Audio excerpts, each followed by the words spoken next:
Hey, welcome back to the Disney Plus Everyday Challenge, and today we have Miracle Landing on the Hudson. They couldn't use Miracle on the Hudson because I think it was already used, but Miracle Landing on the Hudson, this is a 44-minute documentary from National Geographic. It's a documentary, dramatic reenactment. I'll get to that in a second. It's from 2014, and it is basically covers a real brief part of history where a plane crash happened in New York City and everybody survived. And this happened on January 15th, 2009. And you hear a lot of the stories. Honestly, it's 12 years old. I can't believe it's been 12 years since this happened. It's, I mean, Tom Hanks played Sully Sullenberger, the pilot, in a movie based on this event. And I haven't seen that movie. I don't know if it's. I don't think it's a Disney thing. I honestly don't know, but maybe it is. But in this situation, dang, they do their best to make this a movie. I mean, the whole thing is narrated. There's no omniscient narrator putting the pieces together. Everything is based on interviews on camera with the people who experienced it. There's about a half dozen or so, maybe a little bit more people that were on that plane that day, and it focuses on them primarily and not the captain, the pilot, Sully Sullenberger, which is different. It's a different take on it because I mean we get the first first mate. I don't know. We get the guy who flew right alongside Sully. We get a guy in the air traffic control room. We get many people from the cabin. We get one of the flight attendants. We get even some of the rescue people. One woman in the hospital. At every point, it follows this experience from before they take off all the way to the point when they're all gathered and counted. And yeah, you have to treat it like this is a documentary. It's National Geographic. It's meant to be factual and everything else. But holy cow, they spent money on this. It seems like it because they picked a lot of actors who look dead on like the people who are being interviewed and speaking about the moment it's happening. In fact, there's moments where the person who experienced something has the actor saying the same thing that they're saying at the same time. It's and everything is so dramatic, and I realize it would be. I can't imagine going through something like this. It had to be absolutely terrifying, but man, they treat it like an episode of Lost. There's flashbacks. There's just really unsettling shots. There's even some psychic premonitions, like well, it starts off very at the very beginning. A woman who's like, you don't know when you're going to die. You don't have tomorrow. You don't have next week. You don't have next year. Who knows? And that's a real grim starting point for this. But from there, we get to see a woman who has a dream the night before a flight, and she sees herself standing with another man watching a plane going down over New York as she's standing on the shore, and she's like, what happened there? And she knows that it crashed because they see smoke, and then she wakes up, and then she has to go to the airport the next day, and she doesn't get on, and it was a she had a premonition, but months later she has to get on a plane to go somewhere, and she happens to be at LaGuardia, where it's this American Airlines or something, AWE, yeah, 1549 takes off from LaGuardia, and she's on that flight, and she experiences it all, and it's not pretty. A lot of it, yes, everybody. Of course, you're going to paint yourself in a good light, in a person who's struggling with certain things, and you hope to do good things for other people. I don't know how on the nose these accounts are, but I fully believe that they believe that's how everything rolled out.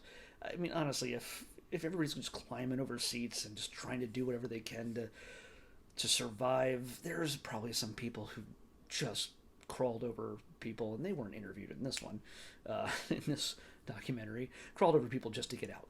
and never thinking of helping a woman with her baby. Uh, yeah, it's but there are people who did that. The people who helped get a tiny baby who there are a lot of babies. I realize it's been a while since I've flown, but I don't. Oh yeah, yeah. There's usually a baby on a flight. Almost every flight, there's always usually one crying. Okay, yeah. There's people who fly with babies from New York to Charlottesville. I think that's where they were going.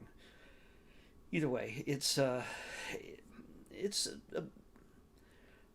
less about heroic moments. People, it's more about people trying to frame up their state of mind going through this. And dang, if the actors who are portraying them aren't going balls to the wall with this. They must have mocked up a plane, filled it with water, had them all standing on a wing, and people kept falling into the water even after they got out of the water. And there was a raft. I mean, they didn't skimp on this. Maybe it was done in a studio, but still, holy cow, it looked close enough to be movie quality. Kudos to the people who made this, but it's shot so frantically that you feel like you're in it. And the only thing that breaks the reality is the fact that somebody who you're looking at is talking about that moment while it's happening, and the person that they're portraying looks just like that person who's just sitting in their living room going, well, I was screaming, or I called my husband and he cut off because he was in the car wash. What a bad time to be in a car wash. Like, oh, my wife is on a plane that's going to crash. Crap, my reception sucks while I get the foam wash. Not good. Not good. And I don't want to make light of anything that happened here. I don't think we'd be speaking about this in any heroic terms had a single person died on that flight. I mean, maybe one, but if the baby had died, then people would be very angry at Sully. But he's treated as the hero in this because everybody did. They could have landed a number of places in a number of ways. When there was an engine fire, 2 engine fires, due to running into geese or something like that, birds. Birds were what blew up the engines. And they all survived. So you can, if you don't remember this somehow, if you somehow weren't alive, why are you watching me? If you're 11 or whatever, I'm not gonna knock it, but seriously, there's better stuff to watch. You know this. But yeah, if you want to watch a little piece of recent history that involves plane crashes where there's a happy ending, despite the trauma that people are still probably experiencing after this, it's you don't come through this and not be affected by it in some way. But it's told where you're like, when people do express, what they were going through, it does kind of get to you. I mean, the way it's shot, the music, everything else is layered in there. They spent some money, they spent some time putting this together. It's not just like a crappy crime drama reenactment thing. They got actors who were just going for it, and not in a cheesy way, believe it or not. They, at least it didn't come across that way to me. It was intense, and I don't think it needed to be done this way, but I think it lends itself to admittedly more entertaining than, well, on this day on January, people were scared when a plane was going to crash that they were in. It's kind of dry, and let's look at the engines, let's look at the birds, that kind of details. Who cares? I mean, it's weird to be able to make this a plane crash an entertaining film, but again, like I said, everybody lived, so we can do this. Single person died? No, not going to happen. That's how it works. Anyway, let's pick tomorrow's episode. 272. Man, we're sticking around that same area, the 2s and 300s. 272. Hold on.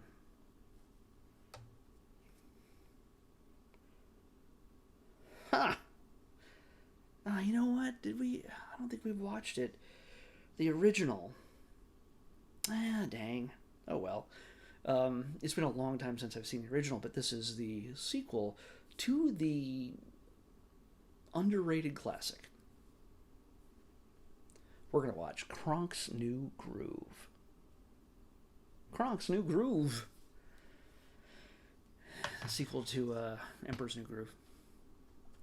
On the Disney Plus Everyday Challenge. I'll see you back here tomorrow with Kronk's New Groove.